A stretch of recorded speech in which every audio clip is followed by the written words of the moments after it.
पिछली क्लास का PDF download नहीं हुआ। पिछली क्लास का वीडियो अपलोड नहीं हुआ। Video not playing. आवाज़ नहीं मैं देखो तो। हेलो। लैग हो रहा है शायद।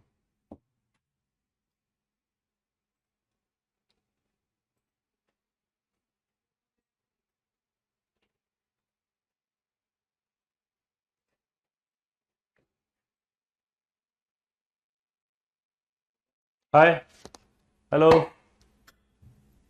मैं वही नहीं देख। हेलो।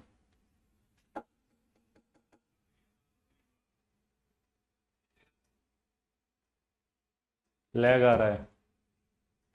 राधे राधे।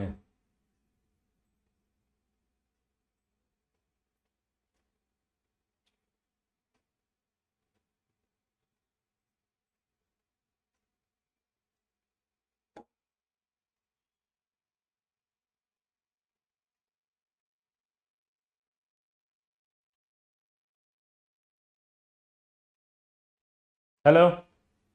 क्या मैं दिख रहा हूँ भाई? अभी भी लैग आ रहा है? आ तो रहा है थोड़ा सा। हाय। हाँ अब ठीक है। दिख रहा हूँ।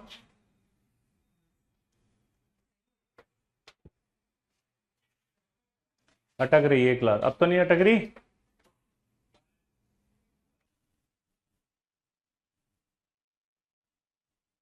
क्लास के नोट्स अपलोड नहीं हुए, बुलाना एक बार यार किसी को।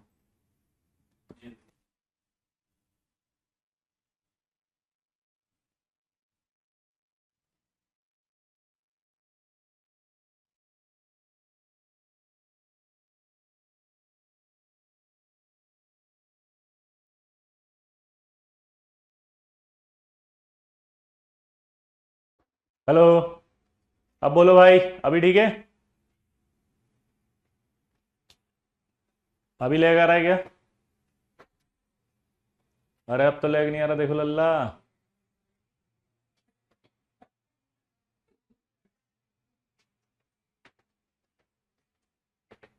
Good morning good morning good morning. Morning good. Hi. मैं दिख रहा हूँ? सही है अब। चलिए, पिछली क्लास का अगर पीडीएफ डाउनलोड नहीं हुआ तो अपलोड नहीं हुआ तो अभी अपलोड करवा देंगे, सो आप टेंशन मत लो, ठीक है। पिछली क्लास में अपने कहाँ तक पढ़ लिया था, याद है? थर्मल। अगला आएगा application of Fajans rule.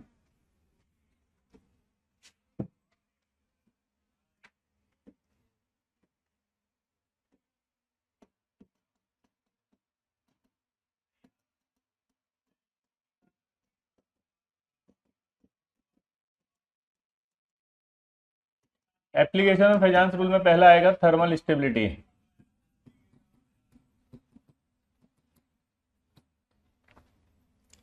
Application of Fajans rule में पहला क्या आएगा? Thermal stability. वाओ। ठीक है।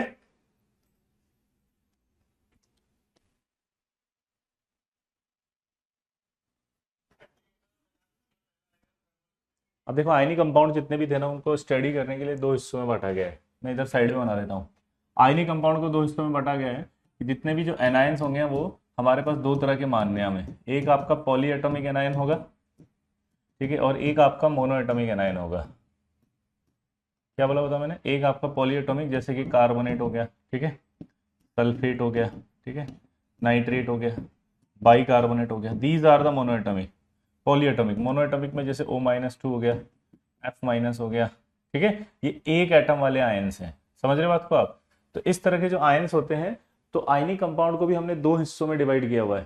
पहला हिस्सा आपका ये आ गया कौन सा वाला? Poly atomic. और दूसरा हिस्सा क्या आ गया? Mono atomic. तो थर्मल स्टेबिलिटी जो होगी या जो भी प्रॉपर्टी हम पढ़ रहे हैं वो दो दो आयनिक कंपाउंड की पढ़ेंगे, एक पॉली एटॉमिक वालों की और एक मोनो एटॉमिक वालों की। समझ गए भाई? पक्का? हम्म। Hi Jay, how are you? Hi Ashutosh. Clear? Hi Ankit, oh my God, thank you Ankit. तो थर्मल स्टेबिलिटी में पहला पढ़ रहे हैं अपन कि, शॉर्ट में लिख रहा हूं इसको, thermal stability of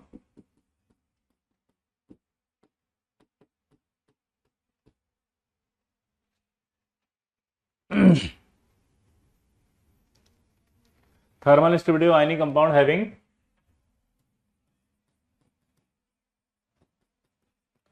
ionic compound, thermal ionic compound having polyatomic anion.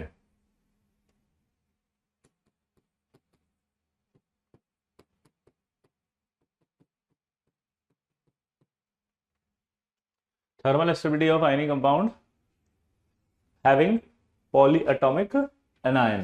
ठीक है, तो थर्मल स्टेबिलिटी कर रहे हैं हम किसकी, आयनिक compound having polyatomic anion.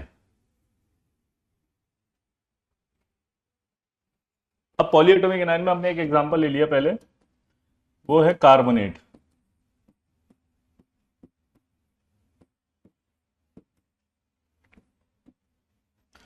Thermal stability हमने एग्जांपल ले लिया कार्बोनेट। कार्बोनेट देखो पॉलीएटॉमिक है, हमने एक रेफरेंस ले लिया, ठीक है। अब इसमें फेजांस रूल का क्या फर्क पड़ेगा, देखो फेजांस रूल जो होता है ना, वो ये कहता है कि कैटायन एनायन जब एक दूसरे के पास आते हैं तो उस कंडीशन में जो कैटायन होता है वो इस एनायन के इलेक्ट्रॉन क्लाउड को अपनी ओर खींचता है। दोबारा से बोलना, जब कैटायन और एनायन एक दूसरे के पास आते हैं तो जो कैटायन होता है वो इस एनायन के इलेक्ट्रॉन क्लाउड को अपनी ओर खींचता है। एनायन के इलेक्ट्रॉन क्लाउड को जब वो अपनी ओर खींचेगा तो इस एनायन के ऑक्सीजन को इलेक्ट्रॉन खींचते ही ऑक्सीजन इलेक्ट्रॉन डेफिशिएंट होना शुरू हो जाएगा। अगर ये इलेक्ट्रॉन डेफिशिएंट होना शुरू हो गया तो वो इस बॉन्ड के इलेक्ट्रॉन ऑक्सीजन खींचना शुरू करेगा। आपके समझ रहे बात को, इस बॉन्ड के ऑक्सीजन इलेक्ट्रॉन जैसे ही खींचना शुरू करेगा तो ये बॉन्ड कम स्टेबल हो जाएगा, और जैसे ही आपने हीट किया ये बॉन्ड टूट जाएगा, और ये बॉन्ड टूटते ही आपका बनेगा MO प्लस CO2, यानी कि मेटल ऑक्साइड प्लस CO2। क्या समझ में आया, दोबारा बताओ, ठीक है, क्या समझ में आया बताओ। ये मेटल के डायन है, ये आपका ऑक्सीजन है, इस ऑक्सीजन के इलेक्ट्रॉन क्लाउड को अपनी ओर खींचेगा, जैसे ही इस इलेक्ट्रॉन क्लाउड को अपनी ओर खींचेगा तो ऑक्सीजन इलेक्ट्रॉन डेफिशिएंट हो जाएगा। इलेक्ट्रॉन अगर ऑक्सीजन अगर इलेक्ट्रॉन डेफिशिएंट हो गया तो ये ऑक्सीजन इलेक्ट्रॉन डेफिशिएंट हो गया, हाँ या ना। अगर ये ऑक्सीजन इलेक्ट्रॉन डेफिशिएंट हो गया तो आप सोचो क्या हुआ,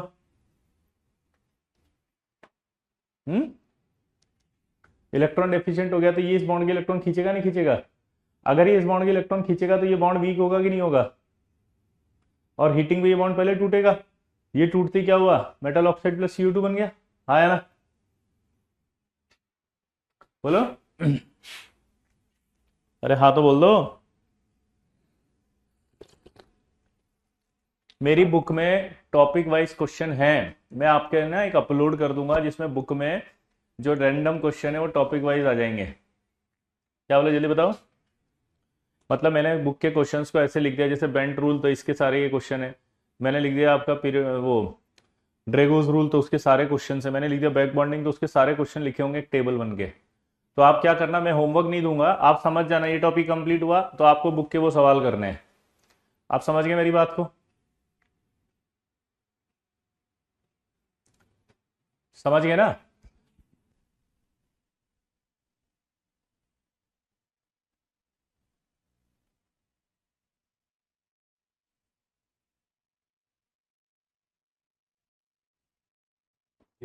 तो मैं अपलोड करवा दूंगा ताकि आपको एक कंटिन्यू होमवर्क मिलता रहेगा।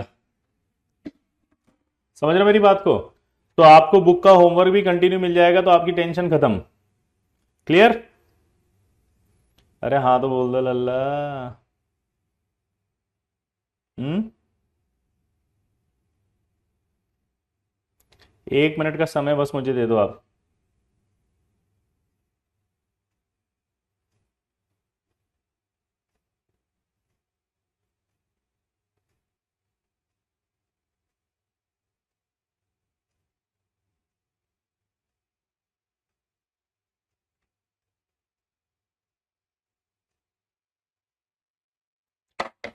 ये अभी अपलोड हो जाएगी थोड़ी देर में, बोल दिया मैंने, ठीक है, मैसेज ड्रॉप कर दिया, अपलोड हो जाएगी। अब होमवर्क की टेंशन आप छोड़ दो, बोलो छोड़ दोगे, होमवर्क की टेंशन छोड़ दोगे लल्ला, होमवर्क हो जाएगा। बुक कहाँ मिलेगी, बुक आपको मिलेगी बेटा इस पे अमेजोन और फ्लिपकार्ट पे, ये देखो बुक आपको ऑनलाइन लेनी है अमेजोन और फ्लिपकार्ट पे, यहां डालना विशाल जोशी सर बुक या विजय सर बुक।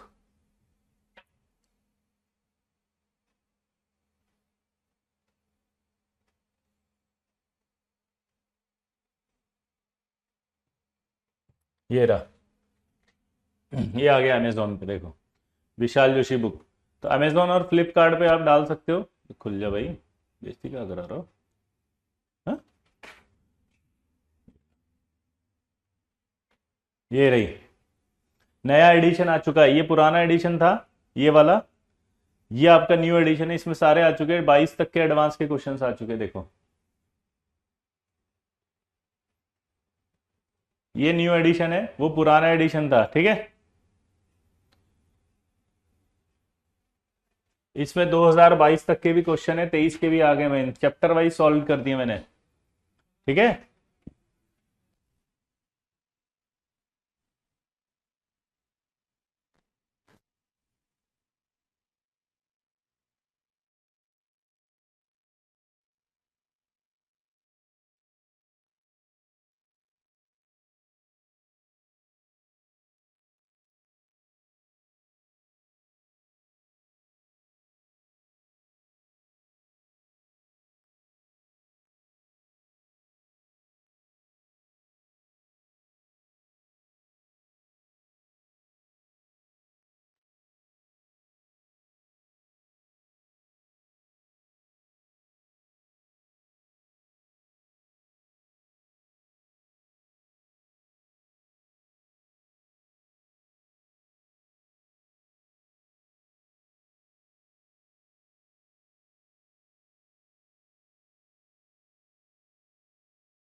अरे समझा रहा था भाई कि टॉपिक वाइज क्वेश्चंस हैं, बच्चों को अपलोड कर देना आज। तो ये रहे, इसमें टॉपिक वाइज क्वेश्चन है, हिंट एंड सॉल्यूशंस भी हैं आपके लिए, बहुत जबरदस्त, ठीक है ना। ये आपके 2023 के भी देखो चैप्टर वाइज सॉल्व है। इसमें चैप्टर वाइज आपको सबसे ज्यादा इंपॉर्टेंट, मेरे पास जो प्रॉब्लम आती थी वो आती थी हमेशा चैप्टर वाइज क्वेश्चंस की।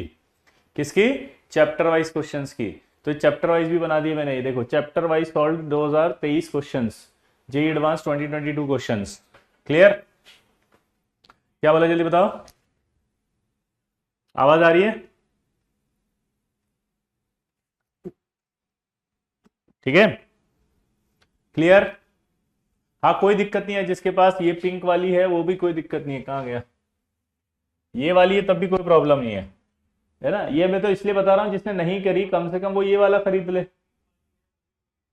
ये वाली खरीद ले, कोई दिक्कत है नहीं। उल्टा ये सस्ती है, देखो 471 लिखा है यहाँ पे, यहाँ 96 लिखा है। ये वाली सस्ती पड़ेगी, ये लेना, ठीक है। क्लियर हो गया सबको? अब कंफ्यूजन खत्म। क्योंकि आपको क्या है, एक आदत सी पड़ गई, अगर मैं किसी एक प्रॉब्लम का सोल्यूशन दूंगा तो आप उसको लेकर के फिर तीसरी नई प्रॉब्लम लिया होगे। हमारी आदत ये नहीं कि हम कुछ सॉल्व करें, हमारी आदत है बस प्रॉब्लम्स लाओ, प्रॉब्लम्स प्रॉब्लम्स प्रॉब्लम्स। क्या बोला जल्दी बताओ, क्या बोला मैंने? Only problem problem problem. हमारे पास सॉल्यूशन नहीं है, हमें ये कहा गया कि ये फॉलो करके चुपचाप सॉल्व कर लो, टॉपिक वाइज क्वेश्चन है। तो इसके बाद इसके अलावा क्या करना है? अरे यार ये तो कर लो फिर, ठीक है। इसके अंदर सारे पीवाईक्यूज आगे विद सॉल्यूशन आगे, जेई मेंस आ गया, 23 आगे, सब आगे टॉपिक वाइज लिखे हुए हैं, और क्या चाहिए? चैप्टर वाइज लिखे हुए हैं। तो एक चीज तो करो कम से कम ईमानदारी से, ठीक है। कमेंट बॉक्स कहां गए भाई? चले आगे बढ़े। ओ वाओ, देखो आप रेटिंग भी अच्छी दे रखी है बच्चों ने।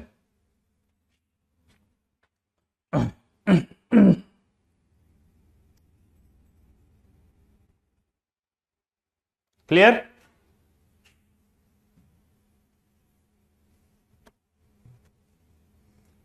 अभी पढ़ लें, इसमें थ्योरी नहीं है, इसमें ओनली क्या है? प्रैक्टिस। चैप्टर वाइज में भी टॉपिक वाइज है। जैसे केमिकल बॉन्डिंग है, तो केमिकल बॉन्डिंग में आपका स्टार्टिंग हुआ था, तो वहीं से आपके टॉपिक वाइज होगा। जैसे वंडरवाल फोर्स के बुक में कितने क्वेश्चन है वो सब लिखे होंगे।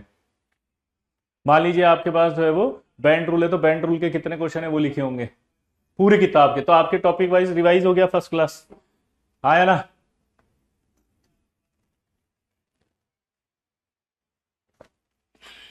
ब्लाइंडली फॉलो कर सकते हैं रजनीश जी, लेकिन फॉलो करने का मतलब होता है होमवर्क भी करना। होमवर्क आपको दिया जा रहा है, ठीक है। जो भी आपके डाउट्स होंगे वो डाउट्स आप वापस से थ्योरी देखो, उसके अंदर कवर होंगे। फिर मेरे पास एक प्लान है, रिवीजन प्लान, उसमें हम डिस्कशन स्टार्ट करेंगे। मैंने क्या प्लान बनाया है कि जब आपका कोर्स खत्म होगा तो हम एक एक चैप्टर का रिवीजन स्टार्ट करके उसकी प्रैक्टिस आपको कराएंगे पूरी। वहीं पर आपको सारे डाउट्स बताएंगे ताकि एग्जाम से पहले वो सारे डाउट क्लियर हो। क्योंकि अभी मेरा फोकस है पहले कोर्स खत्म अच्छे से करते हैं। क्या होगा कि आप ही डिस्कशन करेंगे, हर एक नमूना जो होगा ना उसका अपना एक डाउट होगा। अगर मैं 10 क्वेश्चन का डिस्कशन स्टार्ट करूंगा तो 10 के 10 ही डाउट पूछ लेंगे, क्योंकि कोई कहेगा ये बता दो, कोई कहेगा ये बता दो, कोई कहेगा ये बता दो। अब आप सोच के देखो कि अगर अपन ने ऐसे कर दिया अभी तो प्रॉब्लम कहां शुरू होगी? प्रॉब्लम ये होगी कि कोर्स नहीं होगा आपका, ठीक है। अब आपकी गलती क्या है कि आप कंपेयर कर रहे हो फिजिक्स से और मैथ से और फिजिकल केमिस्ट्री से। इनऑर्गेनिक में थ्योरी कंटेंट का अच्छे से समझना जरूरी है। फिजिक्स में प्रैक्टिस चाहिए क्योंकि वहां क्वेश्चन जो दिया जाता है, कॉन्सेप्ट दिया जाता है, उसको अप्लाई करना सीखो। यहां पर अगर अपन ने ऐसा कर दिया तो अपन क्या करेंगे? थ्योरी वीक रह जाएगी। थ्योरी कंप्लीट करना जरूरी है, क्योंकि अगर थ्योरी अच्छे से आती है तो सवाल तो अपने आप ही हो जाते हैं। पॉइंट को समझो। आप लोग क्या मिस्टेक कर रहे हो कि आप अपने हिसाब से पढ़ना चाह रहे हो, मेरे हिसाब से चलना नहीं चाह रहे। आपको शर्म आ रही है कि हमारा एक चैप्टर भी नहीं हुआ अभी तक, समझ रहे हो? और अभी हम क्या कहना चाह रहे हैं कि हम जनवरी में जेईई मेंस देके टॉप रैंक लाएंगे। तो उसके लिए आपको पूरे चैप्टर्स याद होने चाहिए। और यही प्रॉब्लम के लिए मैंने उस बुक के अंदर सारे टॉपिक वाइज लिख दिए, ताकि जब आप सोल्व करो तो आपको समझ में आ जाए कि कौन सा टॉपिक वीक है। अब आप सोचो, आपको लग गया मान लो बैंड रूल के सारे सवाल गलत हो रहे हैं, तो आपको मुझसे क्या पूछना है? मेरे को जेईई थोड़ी देने जाना है। तेरी कॉपी में लिखा ना बैंड रूल, जाके बैंड रूल दोबारा पढ़ अच्छे से। पॉइंट को समझो। फिर बैक बॉन्डिंग आपने पढ़ा, मान लीजिए बैक बॉन्डिंग के सवाल सारे सही हो गए तो कॉन्फिडेंस आ गया कि यार एटलीस्ट केमिकल बॉन्डिंग में बैक बॉन्डिंग तो अच्छा है। अब कई बच्चे क्या मिस्टेक करते हैं? बैकलॉग। तो भाई बैकलॉग किस टॉपिक का है वो लिख, केमिकल बॉन्डिंग पूरा बैकलॉग नहीं होता। आप समझ रहे हो? अकेला केमिकल बॉन्डिंग बैकलॉग नहीं होता। आप समझ रहे हो बात को? क्या बोला जल्दी बताओ। अकेला बोलो, बैक बॉन्डिंग अकेला नहीं होता है।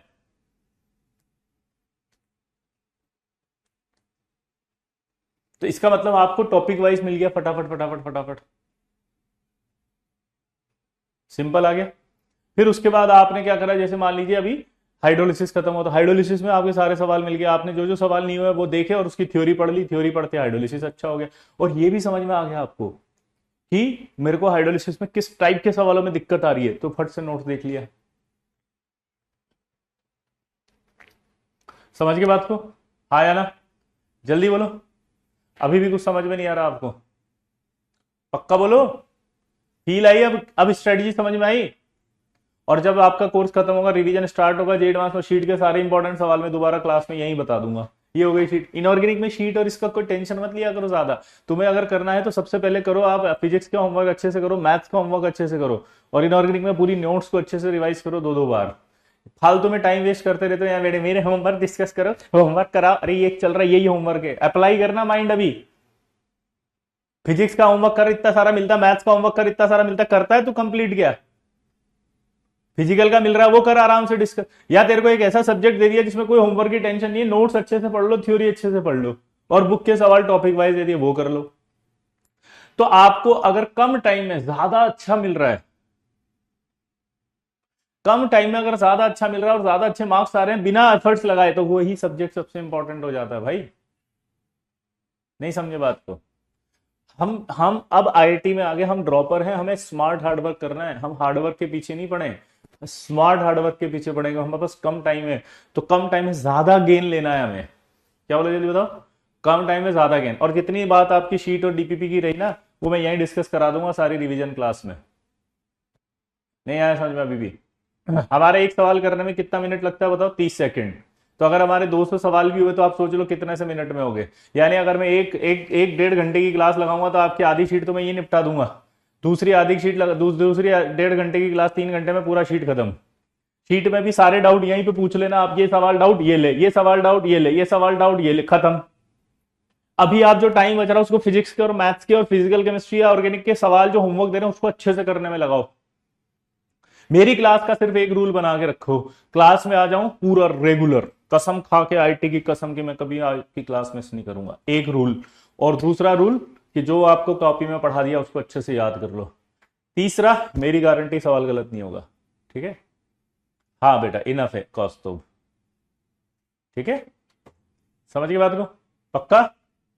सिंपल फंडा है, मतलब इतना आसान अगर किसी टीचर ने दे दिया हो ना, उसके बाद भी अगर आप ये पूछो तो इसका मतलब समझ में आता है कि आप कितने असहाय, पीड़ित, लाचार, मंदबुद्धि, अविकसित, कुपोषण के शिकार चल रहे हो, ठीक है। मतलब परोस के दे दिया खाना बिल्कुल कि भाई तेरे को कुछ नहीं करना, सिर्फ ऐसे करके ऐसे रखना है, तो तू जाके रसोई में बनाने लग गया खुद। पहले मैं बना लू, मैं बना लू, पता नहीं आपने अच्छा बनाया कि नहीं बनाया, तो बनाता रहे तू, तेरे पास बहुत टाइम है 1 साल का। 1 साल में तू सिर्फ आटे रोटी ऐसे ऐसे सेकना, खाना मत कुछ भी। जो परोसा हुआ मटेरियल दे दिया तेरे को सारे सवाल सॉल्व करने के लिए आईआईटी के। ऐसे स्ट्रेटजी कोई मिलेगी बताओ कि शीट सॉल्व टीचर खुद ही करा देगा सारे एक साथ ही, 30 सेकंड एक सवाल का लगता है, उसके अंदर हमने सारा कंप्लीट कर लिया। हद कर रखी है तुमने यहाँ गवारपंथी की बिल्कुल ही। ये जितना पढ़ा रहे ना दिमाग के अंदर, दिमाग में फिट बिठा लेना बस, ठीक है रजनीश। जितना बता दिया, और बुक को पूरी सॉल्व कर लेना आप टॉपिक वाइज। क्लियर दोस्तों, क्लियर।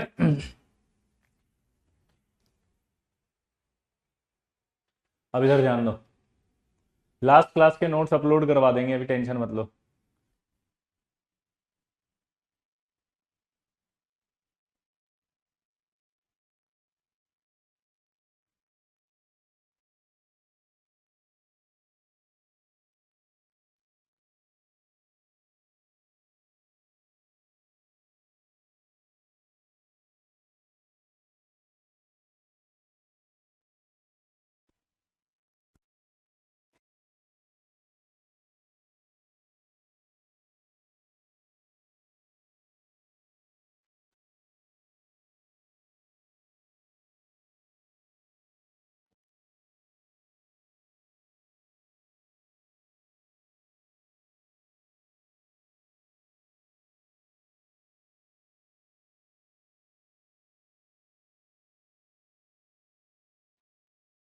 क्या बोला जल्दी बताओ, एप्लीकेशन ऑफ फजांस रूल, ठीक है। इसमें हम पहला पढ़ने जा रहे हैं थर्मल स्टेबिलिटी।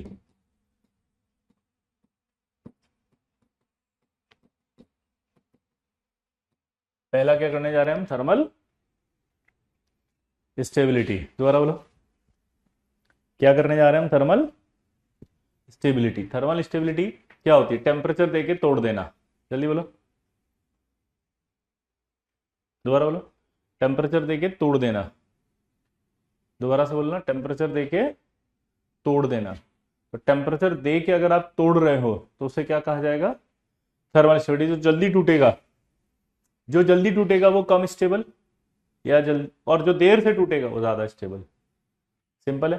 थर्मल स्टेबिलिटी जो थी वो हम आयनिक कंपाउंड की पढ़ेंगे। तो हमारे पास जो आयनिक कंपाउंड है उनको स्टडी करने के लिए एनायंस को 2 हिस्सों में बांटा गया है, एक पॉलीएटॉमिक और एक मोनोएटॉमिक, ठीक है। पॉलीएटॉमिक एनायन जो होते हैं वो ऐसे होते हैं जैसे कार्बोनेट, सल्फेट, बाइकार्बोनेट और नाइट्रेट, ठीक है। जबकि मोनोएटॉमिक जो होते हैं उसमें ये होता है F-, ठीक है। इसके अलावा आपका सल्फाइड आयन या O-2, these are the polyatomic, monoatomic एक ही है, ठीक है। अब थर्मल स्टेबिलिटी ऑफ पॉलीएटॉमिक पढ़ रहे हैं हम सबसे पहले।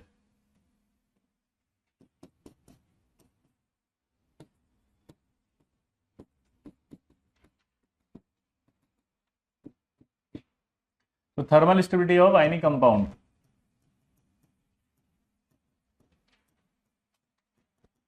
having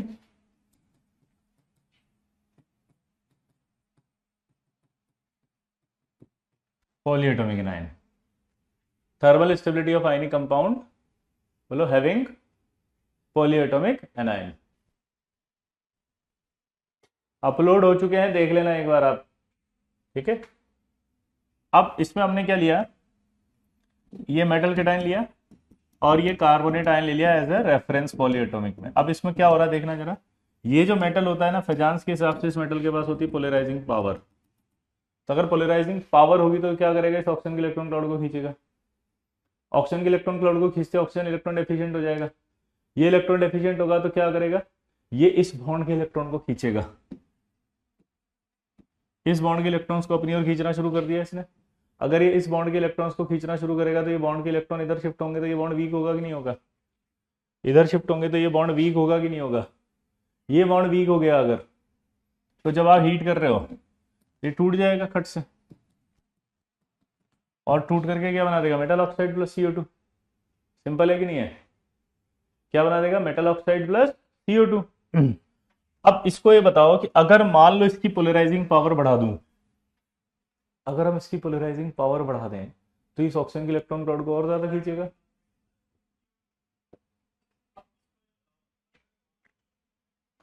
अगर ये ऑक्सीजन के इलेक्ट्रॉन क्लाउड को अपनी ओर खींचना शुरू करें तो उस कंडीशन में क्या होगा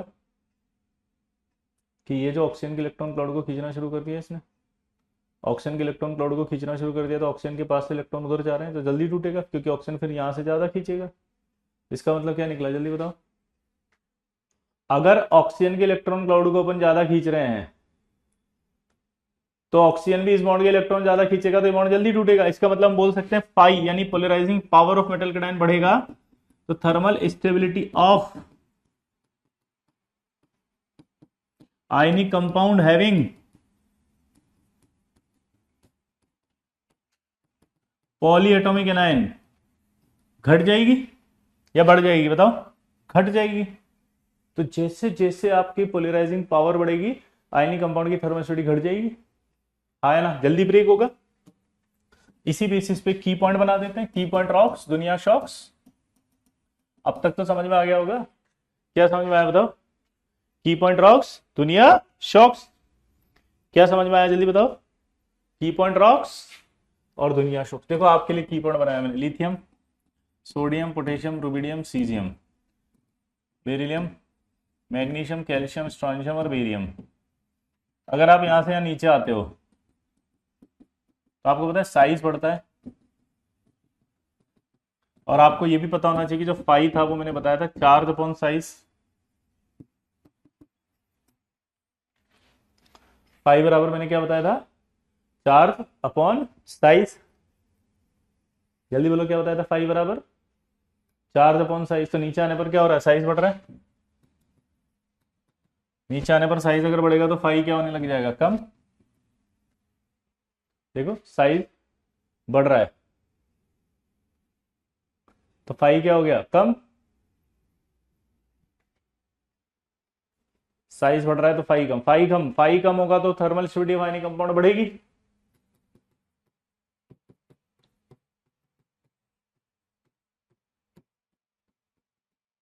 thermal stability of ionic compound having polyatomic anion क्या होगी, बढ़ जाएगी, सॉरी घट जाएगी, हाँ हाँ सॉरी बढ़ जाएगी। तो अगर मैं डायरेक्ट आपसे पूछूंगा, मुझे बताना फटाफट, जल्दी बोलो, फटाफट से बोलना क्या, कि अगर लिथियम कार्बोनेट है और सीजियम कार्बोनेट है तो ऑर्डर ऑफ थर्मल स्टेबिलिटी पूछ रहा है वो।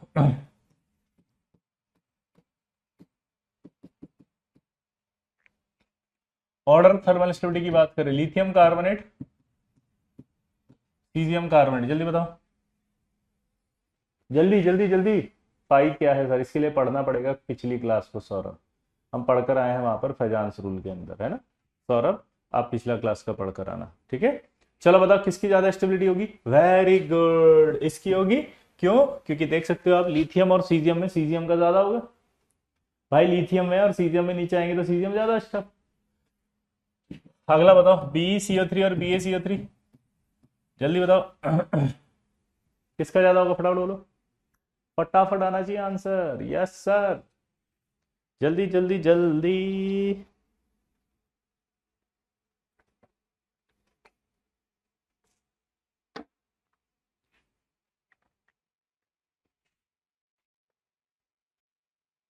वाओ, BaCO3 आ जाएगा।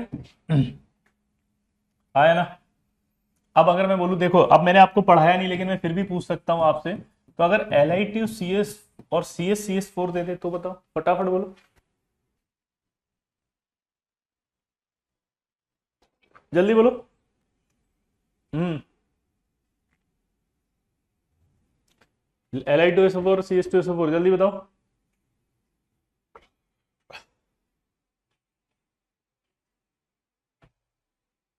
CH2SO4 आ जाएगा, वेरी गुड। अगला बताओ, BeSO4 और BaSO4।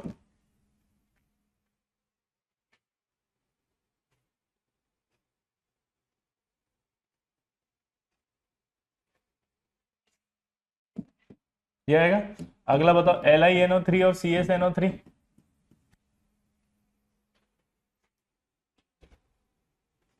जल्दी बताओ, LiNO3 और CsNO3, यही आएगा। BeNO3 और BaNO3, यही आएगा। अगर मैं NaHCO3, KHCO3, RbHCO3 और CHCO3 बताऊं तो किसका आएगा?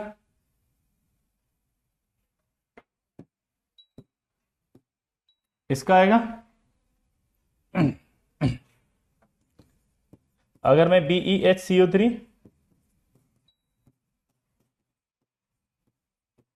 BaCO3 आएगा, इसका आएगा। आई होप आपको थर्मल स्टडी 1 मिनट में की पॉइंट की हेल्प से आगे सारी थर्मल स्टडी बता दी आपने, मैंने एक ही बताई, सारी आपने बता दी। यही आईटी है, की पॉइंट लगाओ, आंसर पाओ, की पॉइंट ड्रॉप्स, दुनिया शॉक्स। इसका मतलब सिंपल है, नीचे आने पर बढ़ेगी, सिंपल सी बात है। इसकी सबसे कम, इसकी सबसे ज्यादा, इसकी सबसे कम, इसकी सबसे ज्यादा। पोलराइजिंग पावर पर बेस्ड हो रहा है सब कुछ। किस पर हो रहा है? Polarising power. अब इस पर एक छोटा सा सवाल पूछूंगा मैं, ठीक है? देखते हैं कितने बच्चों को समझ में आया है।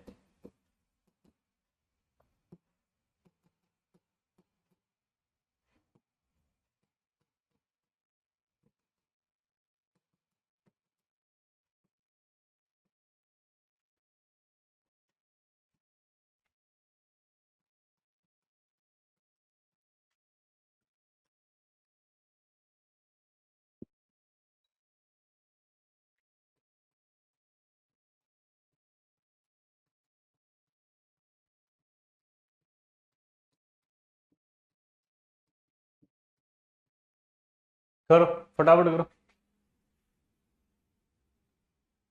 जल्दी जल्दी जल्दी लल्ला, जल्दी मचाएंगे हल्ला, हरे हरे गली मोहल्ला, जल्दी। ओ मेरे लल्ला। हम्म।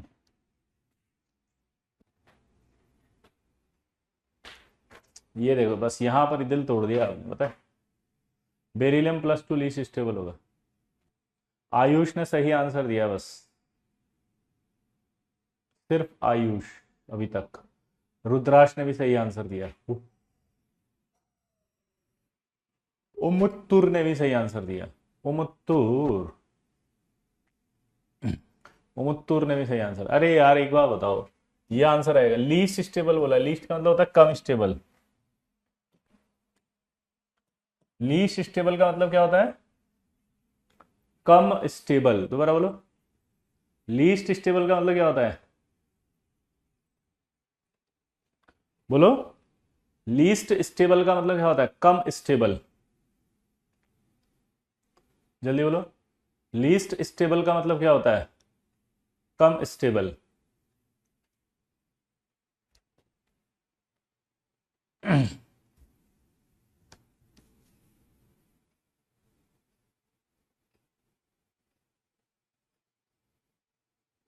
तो यार जिसकी पोलराइजिंग पावर ज्यादा होगी वो लीस्ट स्टेबल होगा, क्योंकि ये स्यूडो इनर्ट गैस कॉन्फ़िगरेशन रखता है।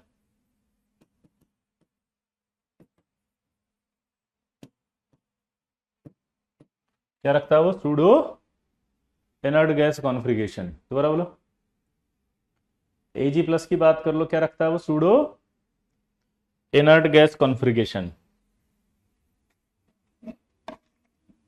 क्या रखता है, जल्दी बताओ? Pseudo inert gas configuration.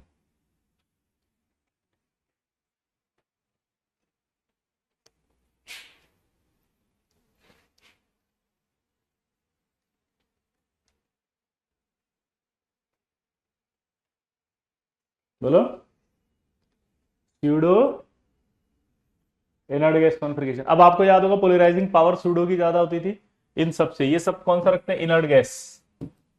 वो क्या रखता है? Pseudo inert gas. तो इसका मतलब डेफिनेटली बात है, इसकी पोलराइजिंग पावर ज्यादा है तो इसकी स्टेबिलिटी कम होगी। साइज बराबर मानते थे, आप भूल गए उस दिन यार।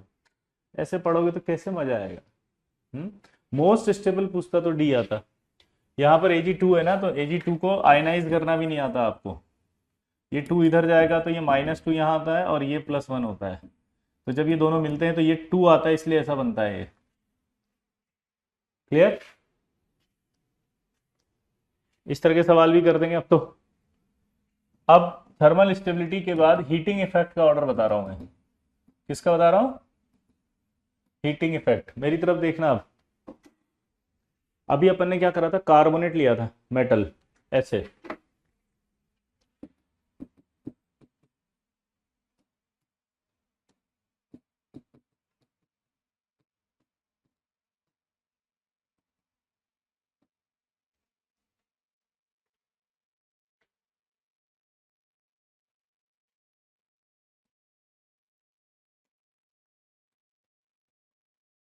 ये यहां पर ये प्लस है और ये ऊपर माइनस है। इसने इस O- को अपनी ओर खींचा था, जिसकी वजह से यहां से ये बॉन्ड टूटा था। सिंपल बात है कि नहीं है? यहां पर ये M पर प्लस है और इस ऊपर में माइनस है, तो ये O के माइनस के इलेक्ट्रॉन को अपनी ओर खींचा था उसने, तो इससे ये टूट गया था। यानी कि क्या हुआ था? मेटल ऑक्साइड बन गया था और CO2 गैस निकल गई थी। तो अब इसी इसी फंडे को अगर हम लॉजिक बनाते हैं तो क्या होगा बताओ? सल्फेट अगर होगा तो सल्फेट होगा तो एक ऑक्सीजन मेटल को दे देंगे और 3 ऑक्सीजन वाली गैस निकलेगी, तो हीटिंग करने पर क्या होगा? Metal oxide plus SO3। Nitrate होगा तो 3 ऑक्सीजन इसको दे देंगे, एक ऑक्सीजन, तो क्या निकलेगा? Metal oxide plus NO2। नहीं आया समझ में? सिंपल है। बोलो, क्या समझ में आया? जल्दी बताओ। मेटल ऑक्साइड अगर कार्बोनेट की बात करोगे तो क्या बनेगा? कार्बोनेट में हमेशा क्या बनेगा बताओ? हीटिंग पर बोलो, मेटल ऑक्साइड प्लस CO। तो आज के बाद कोई भी कार्बोनेट आपको दे दे और कहीं इसका हीटिंग इफेक्ट बताओ। बोलो, मेटल कार्बोनेट है और उस कार्बोनेट का हीटिंग इफेक्ट पूछे, बताओ तो क्या होगा? ये CaO प्लस CO2। बोलो, क्या बनेगा? ये CaCO3 को हीट करेंगे तो CaO प्लस CO2। MgCO3 हो तो MgO प्लस CO2। पक्का? कुछ भी ले लो आप, तो BeCO3 हो तो हीटिंग पे ऑक्साइड प्लस CO2 बनेगा। तो जितने भी लोग हैं आप सबको हीट करने पर ऑक्साइड प्लस CO2 बनेगा। कुछ भी ले लो, मर्जी हो जो बोलो। तुम Ag2O को हीट करो तो Ag2O प्लस CO2, PbCO3 को करो तो PbO प्लस CO2, ZnCO3 को करो तो ZnO प्लस CO2, FeCO3 को हीट करो तो FeO प्लस CO2, क्योंकि हीटिंग इफेक्ट यही आएगा। सल्फेट का ले लो,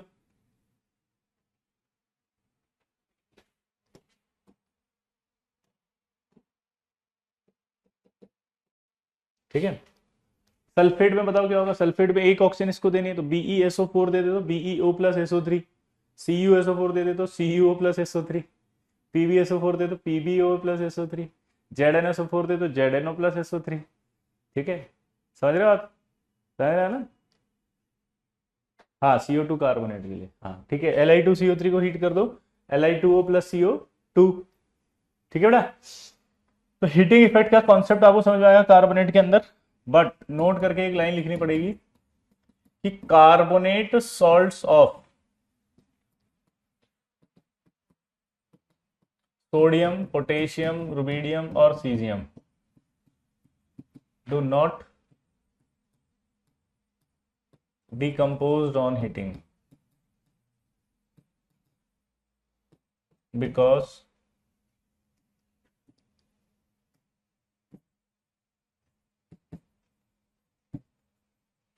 they are melt on high temperature, because they are melt on high temperature, क्योंकि ये मेल्ट होते हैं हाई टेम्परेचर पे। बोलो।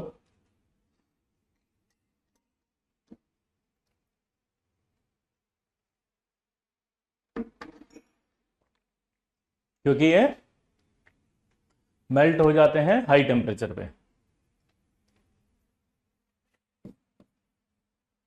ठीक है, ये देखो मेटल। अब ऐसा क्यों हो रहा है उसका रीजन सुनना। सबसे पहले मुझे बताओ कि यार ये सोडियम पोटेशियम रुडियम सीजियम है, ये सोडियम पोटेशियम रुडियम सीजियम क्या बोला जल्दी बताओ, ये सोडियम पोटेशियम रुबिडियम सीजियम की पोलराइजिंग पावर कम होती है। इनकी पोलराइजिंग पावर क्या है, कम। अब जिनकी पोलराइजिंग पावर कम होती है ना, वो आयनिक नहीं होते हैं, वो सॉरी वो कोवेलेंट नहीं होते, वो आयनिक होने की टेंडेंसी ज्यादा रखते हैं। पोलराइजिंग पावर बढ़ने पर कौन सा कैरेक्टर बढ़ता है बताओ, कोवेलेंट। दोबारा बोलो। पोलराइजिंग पावर बढ़ने पर क्या होता है, कोवेलेंट। यहां पर क्या हो रहा है, पोलराइजिंग पावर कम है तो कौन सा कैरेक्टर बढ़ रहा है, आयनिक। तो आयनिक कैरेक्टर बढ़ने की वजह से ये जो स्ट्रक्चर रखते हैं,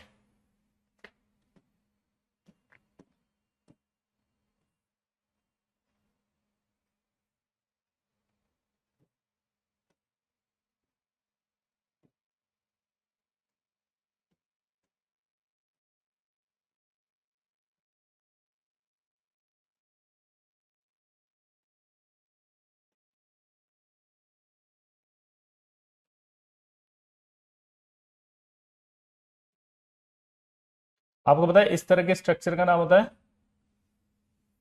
आयनिक लैटिस। हाँ है ना, इस तरह की जो स्ट्रक्चर्स होती हैं इनका नाम क्या होता है, आयनिक लैटिस। और आपको अगर ये पता होगा तो कैटायन और एनायन इस तरह से यहां पर वॉइड्स में रहते हैं। तो जब इनकी बात हो रही होगी तो इनका लैटिस ऐसा होगा और ये लैटिस में आयनिक कंपाउंड यहां होंगे, कैटायन एनायन यहां होंगे। अब आप सोचो इनमें कोई कोवेलेंट बॉन्ड नहीं है। अब आप जब हीट दोगे इसको, ये हीटिंग, तो ये अट्रैक्शन वीक होगा कि नहीं होगा इनके बीच का। जब आप इनको, बोलो, जब आप इनको हीट देंगे,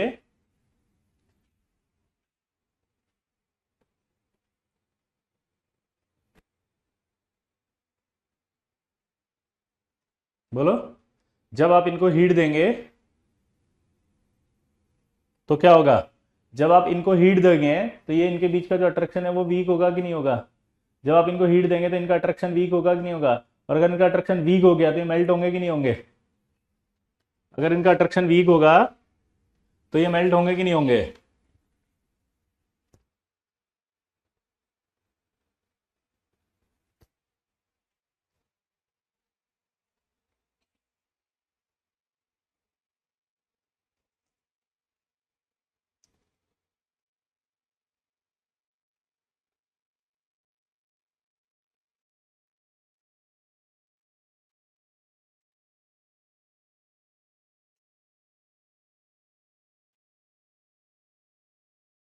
क्लियर।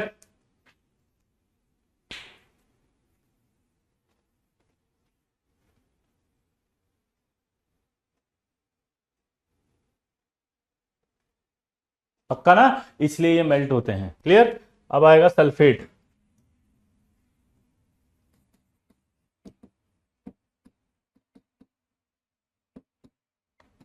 मेटल सल्फेट को हीट करें तो क्या बनेगा, मेटल ऑक्साइड प्लस SO3। और इस SO3 को अगर 800 से ज्यादा टेम्परेचर दे देते हैं तो ये SO2 हाफ O2 में टूट जाता है। ठीक है, अब आप बताओ फटाफट से, PbSO4 को हीट करें, आप ही बताना है, CuSO4 को हीट करें, ZnSO4 को हीट करें, BeSO4 को हीट करें। ठीक है, इनको हीट करने पर क्या क्या बनेगा जल्दी बताओ। Li2SO4 को हीट करें, जल्दी जल्दी बताना। कुछ नहीं बनेगा, सीधा सीधा बोल दो, BeO plus SO3, PbO plus SO3, CuO plus SO3, ZnO SO3 और Li2O प्लस SO3। हाँ है ना।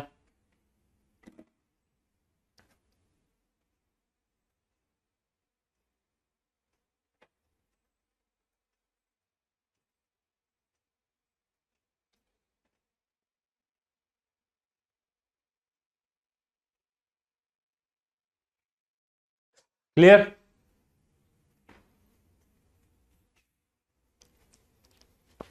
कोई डाउट किसी को? सिंपल फंडे हैं हीटिंग इफेक्ट। इसमें एक आप याद कर लो अगर, तो सॉल्ट एनालिसिस की हेल्प हो जाएगी।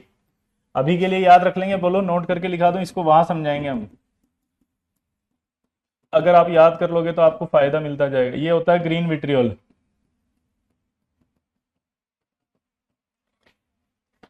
इसको जब हीट करते हैं तो यहां से आपका पानी बाहर निकलता है पहले तो, और फिर इसको थोड़ा सा जब हाई टेम्परेचर देते हैं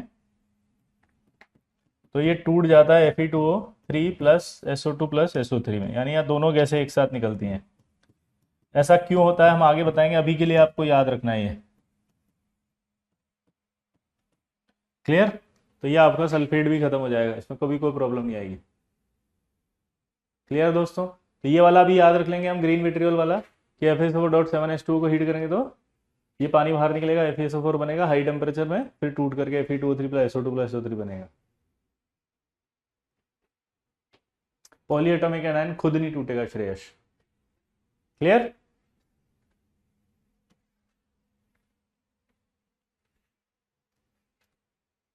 आठ सौ डिग्री सेंटीग्रेड, डिग्री लिखा ना मैंने यहाँ पे, ठीक है शुभम? हाँ, 2 गैसेस निकलेगी। अगला मेटल नाइट्रेट की बात कर लो। तो मेटल नाइट्रेट को हीट करेंगे तो क्या बनेगा पता है? Metal oxide plus NO2 plus O2। ये हाफ O2 बैलेंसिंग में निकलेगी, जैसे मैं आपको बताऊं। अगर आप LiNO3 लो तो आप नॉर्मली हीट करो इसको तो Li2O बनेगा प्लस NO2 बनेगा, यहाँ 2 आएगा, यहाँ भी 2 आएगा। अब आप देखो ऑक्सीजन में नाइट्रोजन 2 थे 2 कर दिए, लिथियम 2 थे 2 कर दिए, ऑक्सीजन कितने में? 2 और 2 4 और 1 5, लेकिन ऑक्सीजन कितने यहाँ पर? 6। तो बैलेंसिंग में हाफ O2 आया नहीं आया? इसलिए बैलेंसिंग में हाफ O2 हमेशा आएगा। ठीक है, जैसे आपने ये बेरिलियम नाइट्रेट ले लिया, बेरिलियम नाइट्रेट लिया तो क्या होगा? ये PeO plus NO2 plus half O2। Copper nitrate ले लिया, कॉपर नाइट्रेट लेंगे तब भी यही आएगा। क्या आएगा बताओ? CuO plus 2NO2 plus half O2। ठीक है, मरकरी की बात करें तो मरकरी में भी हीट करेंगे तो क्या आएगा? Mercury plus 2NO2 plus half O2। तो इस तरह से अगर अपन करेंगे तो ये आएगा। लेकिन अब जब मरकरी और सिल्वर हम लेते हैं तो इसमें एक खास बात होती है, नोट, कि Ag एंड मरकरी ये नेटिव मेटल्स होती है। नेटिव मेटल्स मतलब less stable metal, native metals मतलब less reactive, sorry.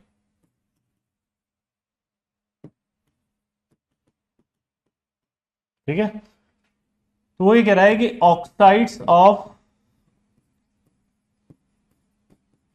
Native metals are less stable.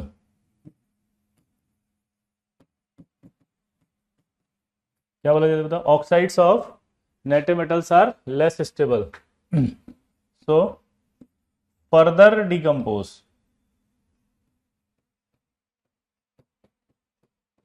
Further decompose into metal and oxygen.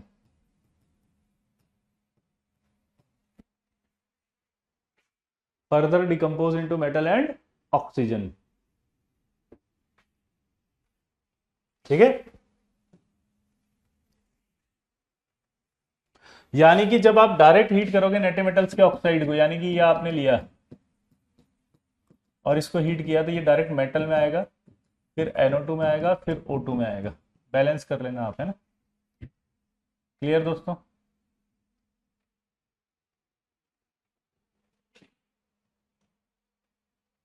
इसी तरह से अगर AgNO3 को लेंगे तो AgNO3 को लेने पर ये Ag आएगा, NO2 आएगा और फिर O2 आएगा, डायरेक्ट मेटल बनेगी। आया ना? तो यानी कि सिल्वर और मेटल मरकरी के केस में क्या होता है? दोनों नेटिव मेटल्स होती हैं। नेटिव मेटल्स का मतलब होता है लेस रिएक्टिव मेटल्स होती हैं। लेस रिएक्टिव मेटल्स का मतलब क्या होता है?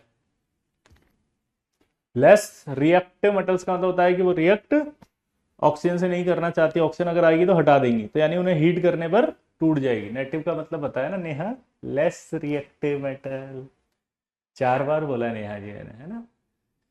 नेटिव मतलब लेस लिखा भी है, लेस रिएक्टिव मेटल्स जो ऑक्सीजन नहीं रखना चाहती। तो अगर उनका ऑक्साइड बनेगा तो वो ऑक्साइड भी टूट जाएगा आगे, और किस में आ जाएगा बोलो, मेटल में।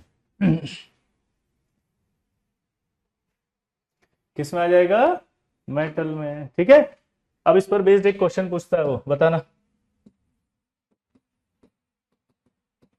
Which of the following metal nitrate will give metal and oxygen, ठीक है, in metal and oxygen on heating।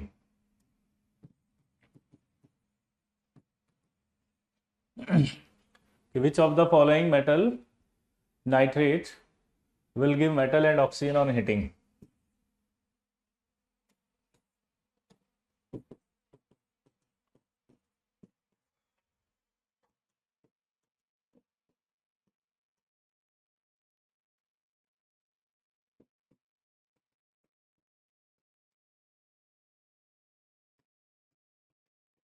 जल्दी बताओ।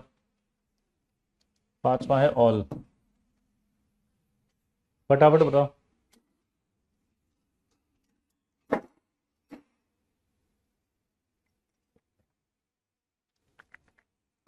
बिल्कुल बिल्कुल ऐसा ही होगा प्रत्युष, बिल्कुल आप सही हो, बिल्कुल। इक्वेशन बैलेंस नहीं होती है इनफ्लेमेबल, आपको कर लेना, एक बार सिखा दिया कि बार बार मैं रेडॉक्स थोड़ी पढ़ा रहा हूँ जो बैलेंस करता रहूंगा इनफ्लेमेबल। ये तो आप सीख चुके हो ना कि बैलेंस करनी होती, खत्म बात।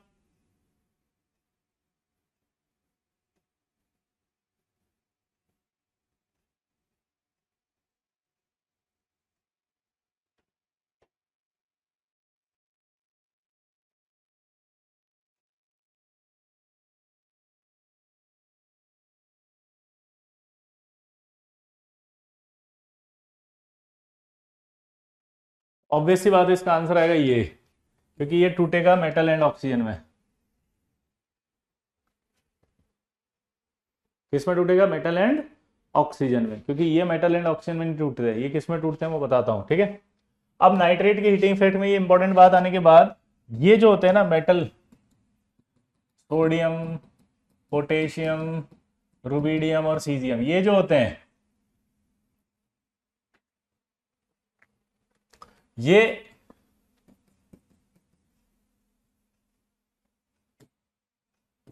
कैसे टूटते हैं जरा देखना। इनके मेटल नाइट्रेट पहले हीटिंग पे टूटते हैं मेटल नाइट्राइट में,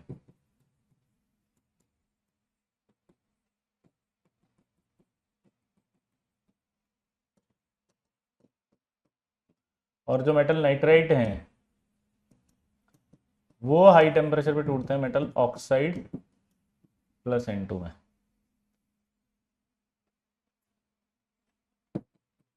जैसे एक एग्जांपल लेते हैं हम, NaNO3 जो होगा वो 500 डिग्री पर हीट करेंगे तो वो NaNO2 में टूटेगा, और फिर हाफ O2 में।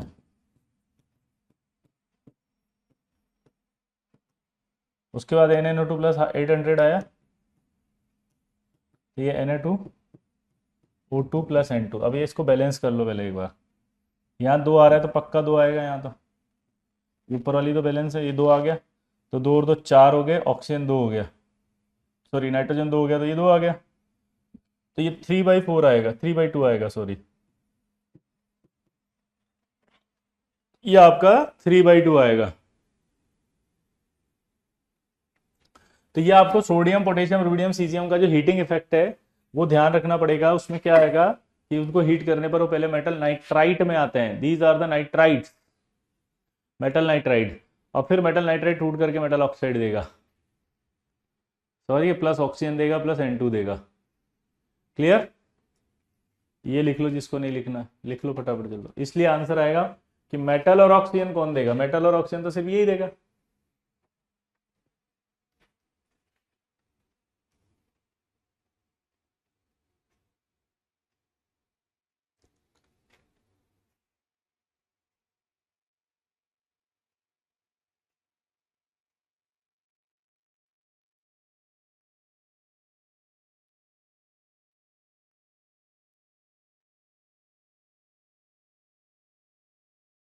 क्लियर?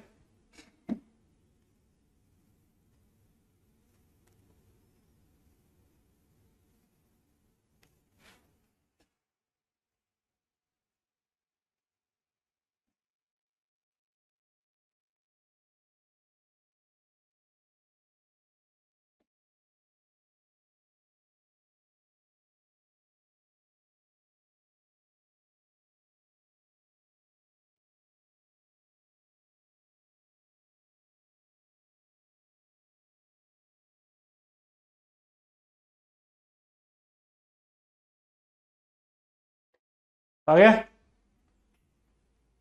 विट्रियोल का हिंदी मीनिंग का हद कर रखी है तुमने।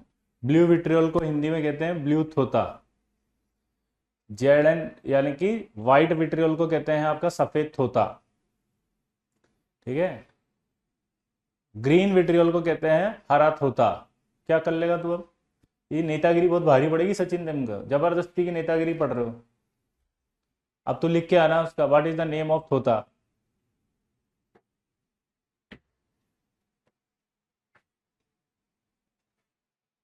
हो गया? बैलेंसिंग में आ रही है गौरव, वो किस में आ रही है? बैलेंसिंग। तो ये हीटिंग इफेक्ट हो गया। अब बाइकार्बोनेट का हीटिंग इफेक्ट आएगा।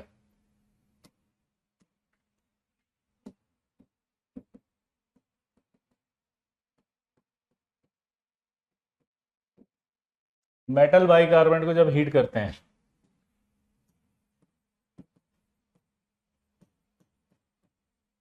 तो मेटल कार्बोनेट, CO2 और वाटर निकलता है। क्या निकलता है जल्दी बताओ? Ag का नाइट्रेट सिर्फ नाइट्रेट के साथ होता है? हाँ, जनरली नाइट्रेट के साथ होता है, बाकी सबके साथ भी होता है। ठीक है बेटा नीरज। अब मेटल कार्बोनेट बनने के बाद ये कार्बोनेट भी हीटिंग पे टूटेगा और मेटल ऑक्साइड प्लस CO2 में चला जाएगा, एक्सेप्ट सोडियम, पोटेशियम, रुबिडियम और सीजियम। क्या बोला जल्दी बताओ? मेटल बाइकार्बोनेट जो होता है उसको जब हीट करते हैं तो वो मेटल बाइकार्बोनेट टूटता है मेटल कार्बोनेट में, CO2 में और वाटर में। तो मेटल कार्बोनेट जो होगा वो आगे फर्दर टूटेगा मेटल ऑक्साइड प्लस CO2 में। ये एक्सेप्ट जो लिखा है इसका मतलब बता सकते हो कि एक्सेप्ट NaKRBC क्यों?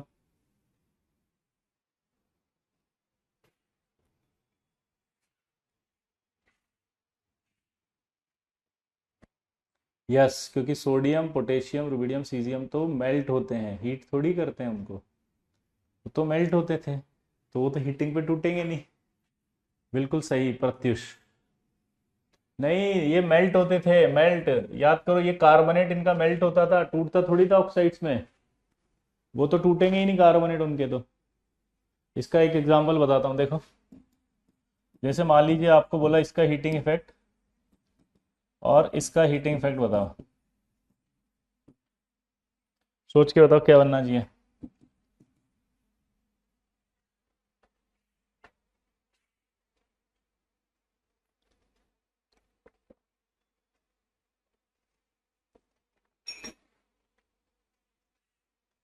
सोडियम को नहीं कर रहे हैं, सोडियम कार्बोनेट को कर रहे हैं, अंतर है दोनों में कौस्तु। सोडियम को मेल्ट नहीं कर रहे हैं, सोडियम कार्बोनेट को। तो जब आप इसको हीट करोगे देखो, तो ये तो बनाएगा सिर्फ कार्बोनेट में टूटेगा, CO2 प्लस H2O। बट ये जो होगा ना, ये अपना ऑक्साइड CO2 और H2O में बना देगा। दोबारा बोलो। ये जब इसको करेंगे तो क्या बनेगा? ये Na2CO3 plus CO2 plus H2O। और जब इसको हीट करेंगे तो ये बनाएगा magnesium oxide plus CO2 plus H2O।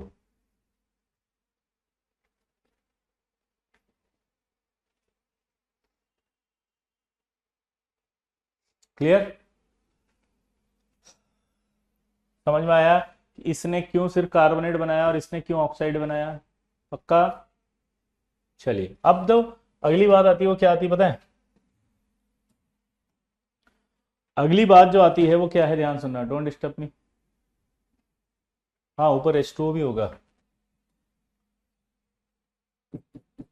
यहाँ H2O थोड़ी आएगा, यहाँ तो H2O आएगा ना, दोनों जगह H2O आएगा। क्या हुआ? बैलेंस कर लेंगे ना बेटा, वो तो बैलेंसिंग में 2 मोल आएगा कि 1 मोल, आप पता कर लोगे। हाँ अगला देखो। अब जो इंपॉर्टेंट बात है वो ये है कि लिथियम बाइकार्बोनेट जो होता है इनमें एग्जिस्ट इन सॉल्यूशन स्टेट, जबकि ये सोडियम था, पोटेशियम, रुबीडियम, सीजियम, ठीक है, सोडियम, पोटेशियम, रुबीडियम और सीजियम, ये जो है वो exist in solution state, sorry solid state.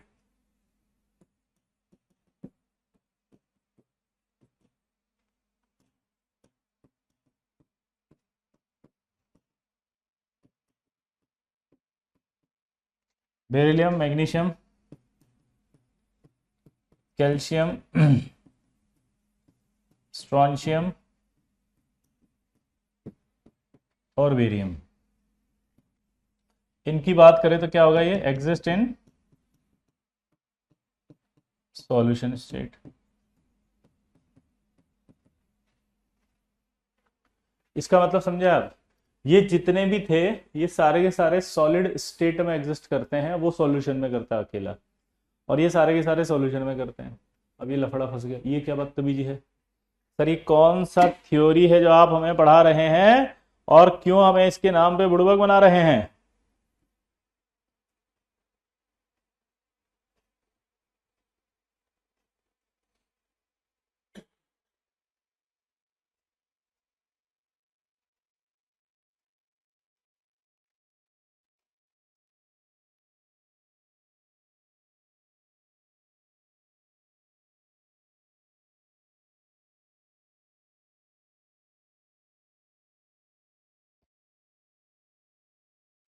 ये कौन सा थियरी है जो आप हमें पढ़ा रहे हैं और क्यों हमें बुड़बक बना रहे हैं।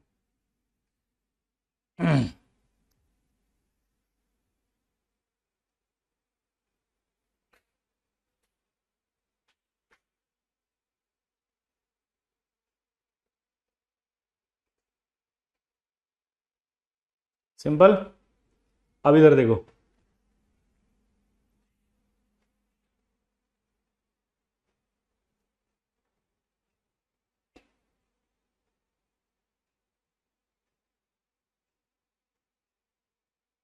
इसका लॉजिक बताता हूं, इससे पहले मुझे एक कॉन्सेप्ट समझाना आप। इससे पहले का एक कॉन्सेप्ट क्या है, ध्यान सुनना। ये एक्वस में क्यों है वो बता रहा हूं। आप में से मान लें किसी का सिलेक्शन हो गया अच्छी रैंक से, ठीक है, समझ रहे हो बात को, क्या बोला जल्दी बताओ, आपके किसी का सिलेक्शन हो गया अच्छी रैंक से, वो आई बन गया, खूब पढ़ाई करी उसने, खूब पढ़ाई करके वो बहुत अच्छी कंपनी में गया, वहां बहुत हार्डवर्क किया, बहुत हार्डवर्क करने के बाद उसके कंपनी के सीईओ ने आपको आइडेंटिफाई किया कि he is a talented guy. उन्होंने आपको बोला एक बढ़िया साइकिल बनाओ दुनिया की सबसे बेहतरीन, जो कि आज तक किसी के पास नहीं। आपने दिन रात मेहनत करके 1 साल बाद पूरी साइकिल बना दी। साइकिल को इनॉग्रेट करने के लिए आपको पता है स्टेडियम होता है या स्टेज होता है, उसके अंदर रख देते हैं और फिर उसके बाद वहां पर आपका सब कुछ होता है।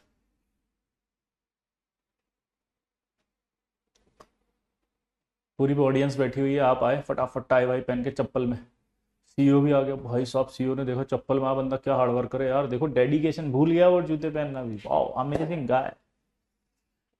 आपको बोला जल्दी आओ, आपने पर्दा उठाया खट से, सब चुप। आपने कहा देखा बोलती बंद कर दी मैंने सबकी। लेकिन फिल्मों में देखा है जब थोड़ी देर बाद बोलती बंद होती तो सब खड़े हो जाते हैं और ऐसे क्लैपिंग करते हैं। 15 मिनट हो गए कोई नहीं उठा, तो आपने सीईओ की तरफ देखा, वो रो रहा बेचारा, आंखें उसके आंसू आ रहे हैं, बोले बेइज्जती करा दी इसने, इसके ऊपर भरोसा ही नहीं करना चाहिए था मुझे। अब आपने साइकिल कैसी बनाई पता है, उसका अगला पहिया जो था ना, वो पता है किसकी तरह रख दिया, स्कूटर की तरह, पिछला पहिया ट्रक की तरह। अब आप इमेजिन करो कि जो अगला पहिया स्कूटर और पिछला ट्रक की तरह करोगे, लॉजिक आप देते हो पीछे ज्यादा लोग बैठते हैं तो मजबूत होना चाहिए था, इसमें ट्रक रख दिया अगला स्कूटर। तो भैया बेसिक कॉन्सेप्ट ये था, साइकिल के पहिए कम से कम ऑलमोस्ट बराबर तो रखते,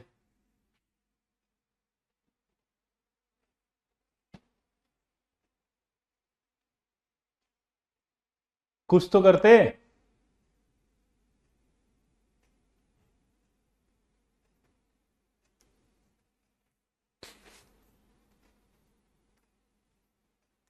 भाई साहब, अगर साइकिल इफेक्टिव बनानी तो एटलीस्ट साइकिल के पहिए बराबर तो होते, इसी तरह से कोई आयनिक कंपाउंड या आयनिक लैटिस बनाना होता है तो उसके लिए आयनिक साइज बराबर होनी चाहिए ऑलमोस्ट, तब जाकर के वो क्या बनेगा, तब जाकर के वो बनेगा इफेक्टिव लैटिस।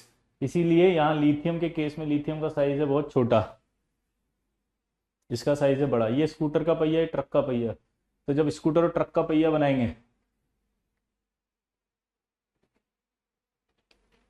तो कैसे बनेगी लैटिस, इसलिए लैटिस नहीं बनती। तो आप रीजन लिखो, क्या लिखोगे बताओ, क्या रीजन है। रीजन ये सिंपल सा है कि lithium bicarbonate exist in solution state, लिखो आगे, due to incomparable size of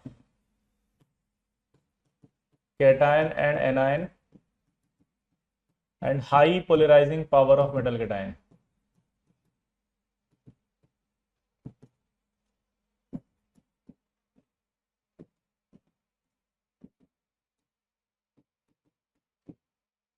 high polarising power of, बोलो, मेटल कैटायन, समझ गए। तो यानी कि यहां पर कंपेरेबल साइज नहीं था जिसकी वजह से वो सॉलिड होता है, इसलिए वो सॉल्यूशन स्टेट में। और सेम यहां पे भी कॉन्सेप्ट आएगा, इनकी हाई पोलराइजिंग पावर होगी, हाई पोलराइजिंग पावर होगी तो क्या होगा, कोवेलेंट में रहना पसंद करेंगे, और अगर कोवेलेंट में रहेंगे तो क्या होगा, वो लेटेस्ट नहीं बनाएंगे सॉलिड।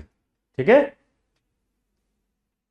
क्लियर दोस्तों। हाँ, यस, एनायन का साइज ऑलवेज ग्रेटर होगा कैटायन से राहुल, लेकिन जो बाइकार्बोनेट उसका बहुत बड़ा साइज है, पता है, बिगर साइज, समझ गए बात को, बिगर साइज। हमेशा कैटायन एनायन के साइज रेशियो सेम होते हैं, आपने सॉलिड स्टेट पढ़ा होगा, तो रेशियो के हिसाब से लेटिस बनता है। ठीक है राहुल, तो यहाँ रेशियो बहुत चेंज हो जाएगा क्योंकि बाइकार्बोनेट बहुत बड़ा है, और बहुत बड़ा है तुसी यार, बिल्कुल समझ नहीं आ रहा तुमको, बिल्कुल लेट बैठ गया एकदम है। और तो कभी हंस भी दिया करो राहुल, हाँ तुसी हमेशा परेशान रहते हो। अब ये thermal stability of ionic compound के बाद आता है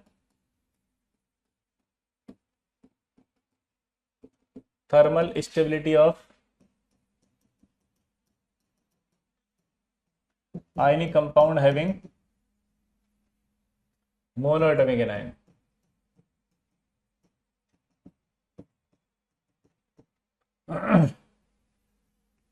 thermal stability of ionic compound having, बोलो, मोनोएटॉमिक एनायन।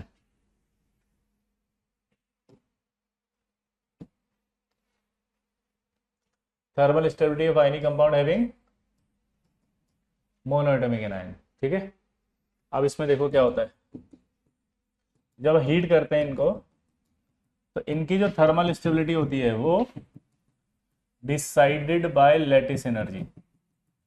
मोनोएटॉमिक जितने भी होते हैं उनकी, बोलो, किससे होती है, लैटिस एनर्जी से। क्यों होती है जरा सुनना, मोनोएटॉमिक का मतलब होता है कंपेरेबल साइज, साइज छोटा होगा उनका, बोलो, मोनोएटॉमिक जो होंगे उनका साइज छोटा होगा। तो जब कैटायन और एनायन आपस में आके मिलेंगे, जब कैटायन और एनायन जब कैटायन और एनायन आपस में आके मिलेंगे तो एक एनर्जी रिलीज होगी, उस एनर्जी का नाम होगा लैटिस एनर्जी।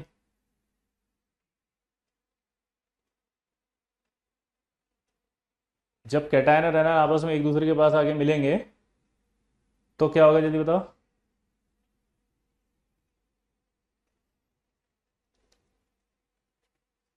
जब कैटायन और एनायन एक दूसरे के पास आके मिलेंगे तो क्या होगा बताओ,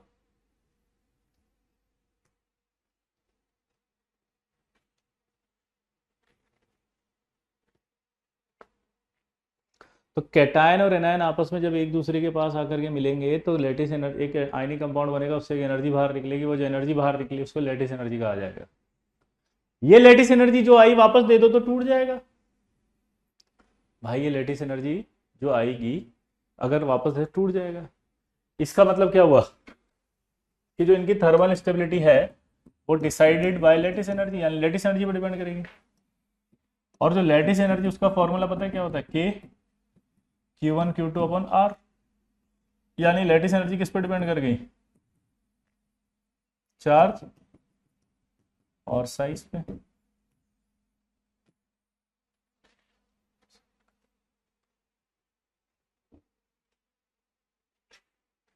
लेटिस एनर्जी जो है वो K Q one Q two upon R होती है, तो ये चार्ज पे डिपेंड करेगी और साइज पे डिपेंड करेगी, ठीक है। आया ना सर, रिलीज हुई एनर्जी तो फिर से कैसे दे सकते हैं, नहीं जो बाहर निकली उतने अमाउंट में एनर्जी वापस दे दो ना, अमाउंट में एनर्जी देने का मतलब कॉस्ट तो वो एनर्जी मतलब उतने अमाउंट की एनर्जी अगर देंगे तो टूट जाएगा, तो इसका मतलब लेटिस एनर्जी के डिपेंड कर रही है ना थर्मल स्टेबिलिटी, ठीक है कॉस्ट तो अब मुझे बताओ कि अगर मैं आपसे क्वेश्चन पूछूं यहाँ पे कि ऑर्डर ऑफ लेटिस एनर्जी, आप बताना, मैं नहीं बताऊंगा है ना, सॉरी लेटिस एनर्जी क्यों, थर्मल स्टेबिलिटी।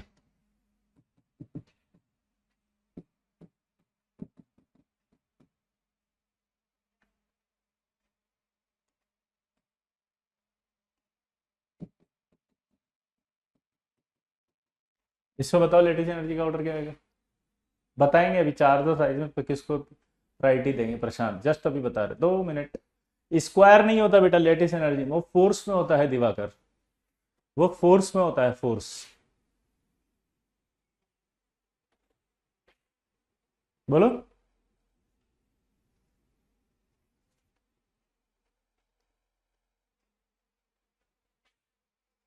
देखो मैं आपको समझाता हूँ कैसे देखते हैं, अगर आप यहाँ ध्यान से देखो तो ये प्लस है माइनस है प्लस है माइनस है प्लस है माइनस है प्लस है माइनस है प्लस है माइनस है, अगर आप ध्यान से देखो तो यहाँ पर प्लस माइनस है, इसका मतलब चार्ज तो सेम चल रहा है, चार्ज अगर सेम चल रहा है तो किससे डिसाइड होगा, साइज से, साइज में देखो तो सीजियम का साइज बढ़ रहा है, और अगर सीजियम का साइज बढ़ रहा है, सोचो अगर सीजियम,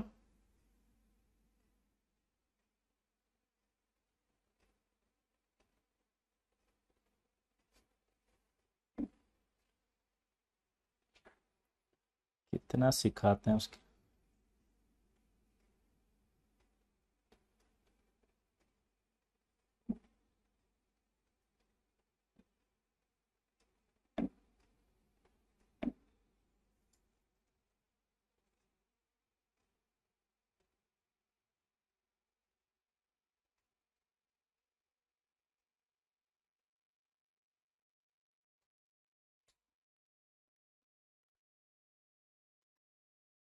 दूसरा करके बताओ, L I B R, N A B R, K B R, R B B are,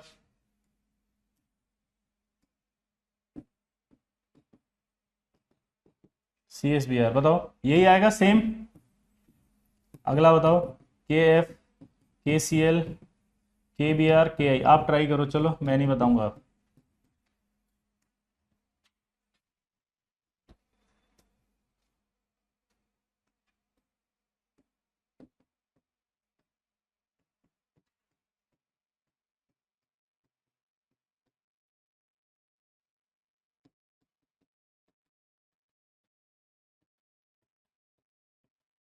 आप बताओ इनका ऑर्डर क्या होगा, पहला तो मैंने बता ही दिया, पहले का बता दिया ना, ये रहा, इसका ज्यादा होगा।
अगर आप इधर फ्लोरीन से आयोडीन की तरफ जाएं तो फ्लोरीन से आयोडीन में देखो, फ्लोरीन, क्लोरीन, ब्रोमीन, आयोडीन में आयोडीन का साइज बड़ा है, और अगर आयोडीन का साइज बड़ा है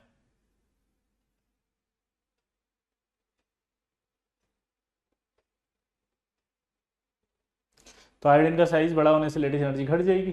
ठीक है। अब अगर आपसे बोले यार ये कि MgF2, MgO और Mg3N2 बताओ,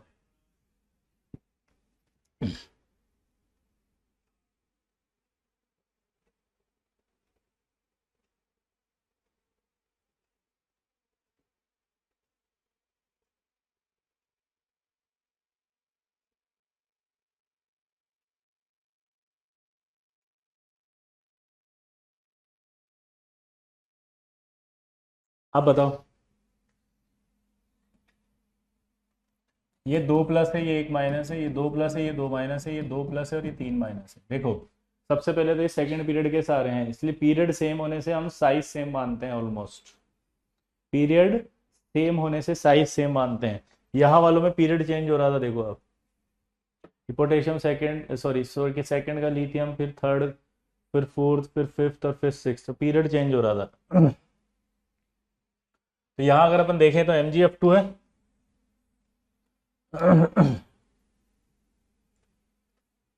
इसका मतलब क्या होगा, चार्ज ये ज्यादा आएगा।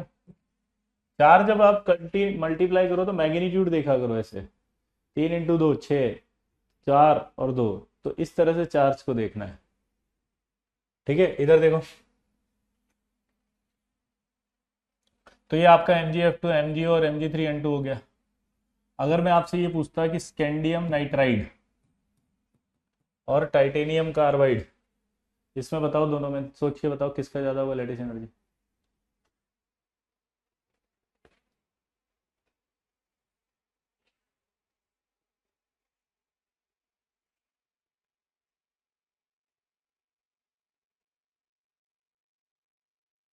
अब देखो, स्कैंडियम होता है ना +3 होता है, ये -3, टाइटेनियम पर +4 है, -4 है, तो ऑब्वियस सी बात ये ज्यादा होगा।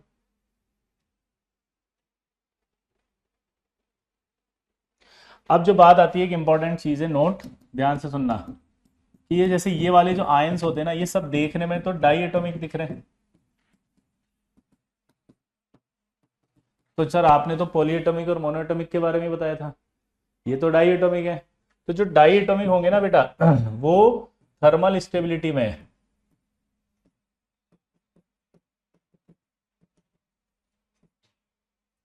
और सॉल्युबिलिटी, दो टर्म है ये।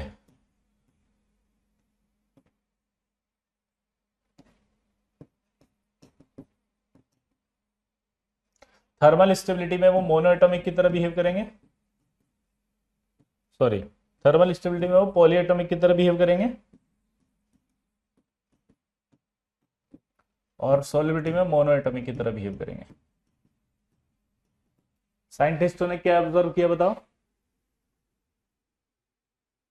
ये दोनों डाइएटॉमिक है, तीनों डाइएटॉमिक है। अगर थर्मल स्टेबिलिटी निकाल रहे हो तो साइंटिस्टों ने कहा अब इसे पॉलीएटॉमिक की तरह ट्रीट करो, यानी कि अगर इनकी थर्मल स्टेबिलिटी निकालने के लिए दे कि order of thermal stability Li2O2, sorry, LiOH, NaOH, KOH, RbOH और CSOH, ठीक है, एक, और Na2O2, K2O2, Rb2O2 और CH2O2 और KO2, RbO2 और CSO2। अब बताओ,